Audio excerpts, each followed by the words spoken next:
Presiden Joko Widodo kaget saat tahu jumlah lulusan S2 dan S3 hanya 0,45% terhadap populasi produktif di Indonesia, lebih rendah dari negara tetangga.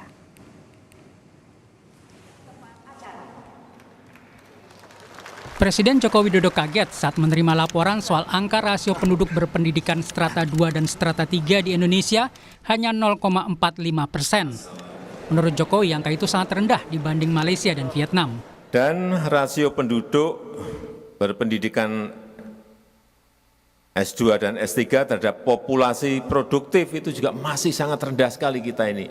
Saya kaget juga. Kemarin dapat angka ini saya kaget. Indonesia itu di angka 0,45%. 0,45%. Negara tetangga kita, Vietnam, Malaysia, sudah di angka 2,43%. Negara maju 9,8%. Data Kementerian Dalam Negeri menyebut jumlah penduduk Indonesia pada 2023 mencapai 277,75 juta jiwa. Dari jumlah itu, 21,1% penduduk merupakan lulusan SMA atau SMK atau 58,5 juta orang.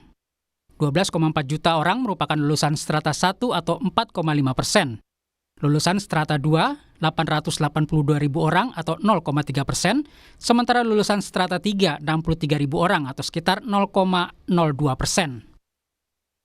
Jangankan pendidikan tinggi, masalah di pendidikan dasar juga masih banyak. Misalnya tamatan SD pada 2022 lalu mencapai 64,4 juta jiwa, yang belum tamat SD sebanyak 30,6 juta jiwa, sementara yang tidak sekolah lebih banyak lagi, mencapai lebih dari 65 juta jiwa. Sementara anggaran pendidikan dari tahun ke tahun terus naik. Pada 2022, anggaran pendidikan mencapai 542,8 triliun rupiah. Di 2023 naik menjadi 612,2 triliun rupiah.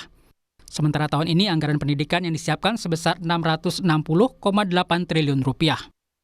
Pengamat pendidikan UGM Budi Santoso Wiknyo Soekarto menyebut jenjang pendidikan S2 dan S3 tidak menarik di Indonesia, kecuali bagi yang ingin menjadi dosen. Sementara lapangan kerja di luar perguruan tinggi tidak banyak yang membutuhkan S3. Lapangan kerja di luar pendidikan tinggi tidak banyak yang membutuhkan S3, maka justru akan makin sempit lapangan kerjanya di Indonesia. Tidak banyak industri yang membutuhkan tenaga S3, misalnya untuk riset and development, kata Budi Santoso kepada Kompas TV.